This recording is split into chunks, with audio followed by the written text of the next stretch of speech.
అందరికీ నమస్తే. నేను మీ భార్గవి. వెల్కమ్ బ్యాక్ టు అమ్మ చేతి వెంట.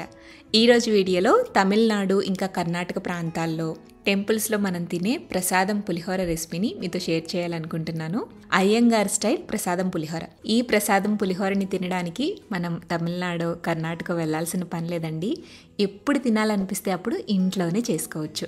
పండగలప్పుడు ప్రత్యేకంగా ప్రసాదం పులిహోరని ఇంట్లో చేసుకుంటూ ఉంటాము. అయితే మనం రెగ్యులర్గా చేసుకునే ప్రసాదం పులిహోర కాకుండా ఈసారి ఇలా అయ్యంగార్ స్టైల్లో ఒక్కసారి ట్రై చేసి చూడండి. చాలా రుచిగా ఉంటుంది. తిన్న వాళ్ళు ఎప్పటికీ ఆ టేస్ట్ని మర్చిపోరు. రెసిపీని ఖచ్చితంగా తెలుసుకునే వెళ్తారు. అంత రుచిగా ఉంటుంది. మరి మన ఛానల్లో ఉన్న ప్రసాదం పులిహోర రెసిపీస్ చాలా వరకు మీరు ట్రై చేసి ఉండొచ్చు. ఈ స్టైల్లో కూడా తప్పకుండా ట్రై చేయండి. మీకు ఖచ్చితంగా నచ్చుతుంది. మీకు ఈజీగా అర్థం అవ్వడానికి నేను స్టెప్ వైజ్లో ఎక్స్ప్లెయిన్ చేస్తాను. రెసిపీ ఎలా చేసుకోవాలో చూసేద్దాం. ఫస్ట్ స్టెప్లో అన్నాన్ని పొడి పొడిగా ఉడికించుకుని పెట్టుకోవాలి. అన్నాన్ని త్వరగా కుక్ చేసుకోవడం కోసం ఒక ప్రెషర్ కుక్కర్ తీసుకుని అందులోకి 1/2 kg దాకా బియ్యాన్ని వేసుకోండి.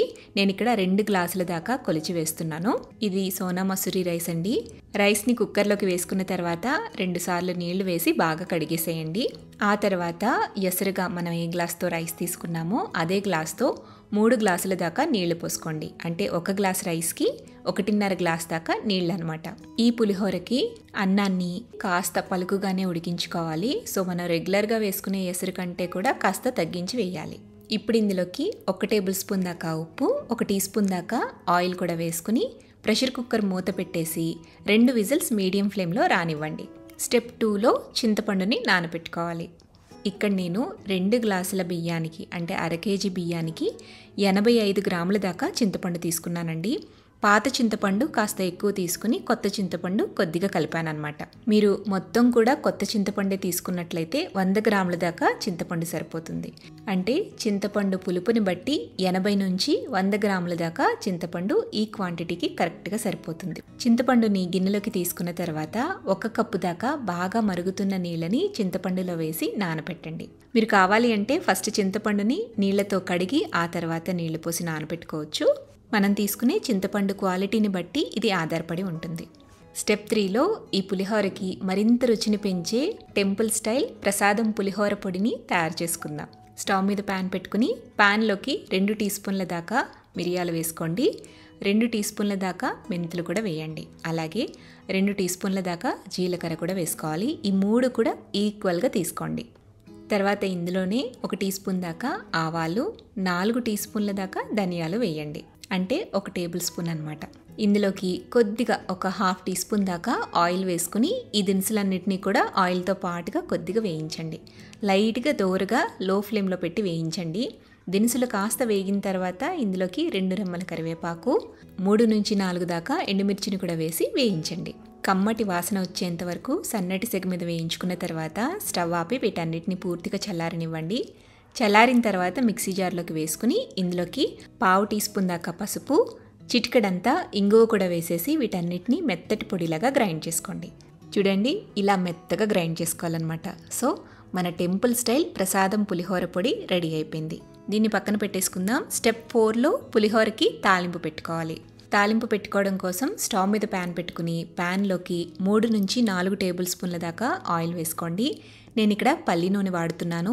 ఈ పులిహోరకి మొత్తం ప్రాసెస్లో మనం వాడే ఆయిల్ అంతా కూడా నువ్వుల నూనెైనా లేదంటే పల్లి నూనెైనా ఉండాలి. అప్పుడే మీకు టెంపుల్ స్టైల్ పులిహోర టేస్ట్ వస్తుంది.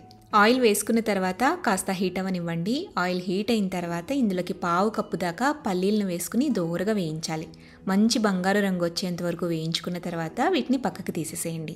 తర్వాత తాలింపు కోసం 1 టేబుల్ స్పూన్ దాకా పచ్చిశనగపప్పు, 1 టేబుల్ స్పూన్ దాకా మినప్పప్పు, 1 టీ స్పూన్ దాకా ఆవాలు, 2 టేబుల్ స్పూన్ల దాకా జీడిపప్పు పలుకులు వేసి వీటిని దోరగా వేయించండి. తాలింపు గింజలు చక్కగా వేగాలి. లో ఫ్లేమ్లో పెట్టి వేయించండి. నిదానంగా దినుసులను వేయించిన తర్వాత ఇందులోకి 4 నుంచి 5 దాకా ఎండుమిరపకాయలని తుంచుకుని వేసుకోండి. ఇందులోనే 1 రెమ్మ కరివేపాకు కూడా వేసేసి కొద్దిసేపు వేయించేసేయండి. తాలింపు ఇలా చక్కగా వేగిన తర్వాత దించే ముందుగా 1/2 టీ స్పూన్ దాకా పసుపు, చిటికెడంతా ఇంగువ కూడా వేసేసి మొత్తం కలిపేసి స్టవ్ ఆపి పక్కకు దించేసేయండి. సో తాలింపు తయారు చేసేసుకున్నాం, దీన్ని పక్కన పెట్టేద్దాం. రైస్ కూడా ఉడికిపోయిందండి. నేను మీకు చూపిస్తున్నా చూడండి. పొడి పొడిగా పలుకు పలుకుగా పులిహోర కోసం ఎలా అయితే ఉడకాలో అలా కరెక్ట్గా ఉడికింది.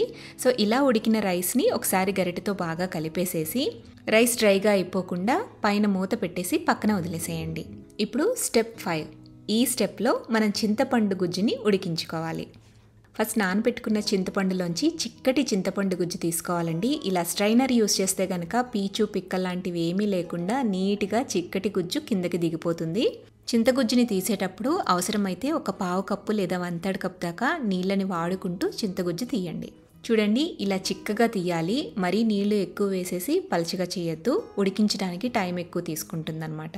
ఇలా చింతపండు గుజ్జుని ప్యాన్లోకి తీసుకున్న తర్వాత ఇందులోకి 2 నుంచి 3 టీ స్పూన్ల దాకా ఉప్పు వేసుకోవాలి. అలాగే పావు టీ స్పూన్ దాకా పసుపు, 1 టీ స్పూన్ దాకా నూనె అండ్ అలాగే ఇందులోకి 4 నుంచి 5 దాకా పచ్చిమిరపకాయలని చీల్చుకుని కూడా వేసుకోండి.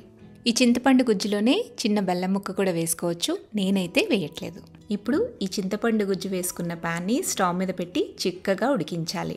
మంటని లో టు మీడియం ఫ్లేమ్లో అడ్జస్ట్ చేసుకుంటూ గరిటెతో కలుపుతూ అడుగు పట్టేయకుండా చక్కగా ఉడికించుకోండి. చూడండి, ఒక 10 నిమిషాలకి ఇలా చింతపండు గుజ్జు అంతా కూడా దగ్గరికి చిక్కగా అయిపోతుందన్నమాట. ఈ కన్సిస్టెన్సీ వచ్చిన తర్వాత మనం ముందుగా గ్రైండ్ చేసుకుని పక్కన పెట్టుకున్న ప్రసాదం పులిహోర పొడిని ఇందులో వేసేసేయాలి. అలాగే వేయించుకుని పక్కన పెట్టుకున్న తాలింపుని కూడా వేసేసేయాలి. ఇవన్నీ వేసేసి ఒకసారి బాగా కలిపేసేయండి. 2 నిమిషాల పాటు లో ఫ్లేమ్లో కాస్త ఉడికించండి. ఇలా ఉడికించుకున్న చింతపండు గుజ్జుని స్టవ్ ఆపి పక్కకు దించేసేయండి. సో మనకి చింతపండు గుజ్జు అయితే తాలింపుతో సహా రెడీ అయిపోయింది. స్టెప్ 6లో అన్నిటినీ కూడా కలుపుకుని పులిహోరని తయారు చేసుకుంటాం. ముందుగా ఒక పెద్ద పళ్ళెంలోకి మనం ఉడికించుకుని పక్కన పెట్టుకున్న రైస్ మొత్తాన్ని కూడా వేసేసేయాలి. ఇందులోకి కాస్త నూనెను వేసుకోండి.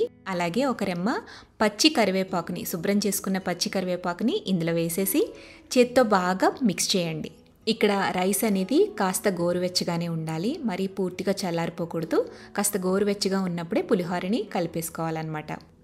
ఇలా కలిపిన తర్వాత ఇందులోకి మనం తయారు చేసుకుని పక్కన పెట్టుకున్న చింతపండు గుజ్జు మొత్తాన్ని కూడా వేసేసేయండి. వేసి అన్నం ప్రతి పలుకుకి కలిసే విధంగా బాగా మిక్స్ చేయండి. చేత్తోనే కలపండి, చాలా ఈజీగా కలిసిపోతుంది. ఇలా అంతా కలిసిపోయాక మనం వేయించుకుని పక్కన పెట్టుకున్న పల్లీల్ని కూడా వేసేసి మిక్స్ చేసేసేయండి. అన్నీ బాగా కలిపేసుకుంటే చక్కటి రుచికరమైన గుమగుమలాడే టెంపుల్ స్టైల్ అయ్యంగారి ప్రసాదం పులిహోర సిద్ధమైపోతుంది.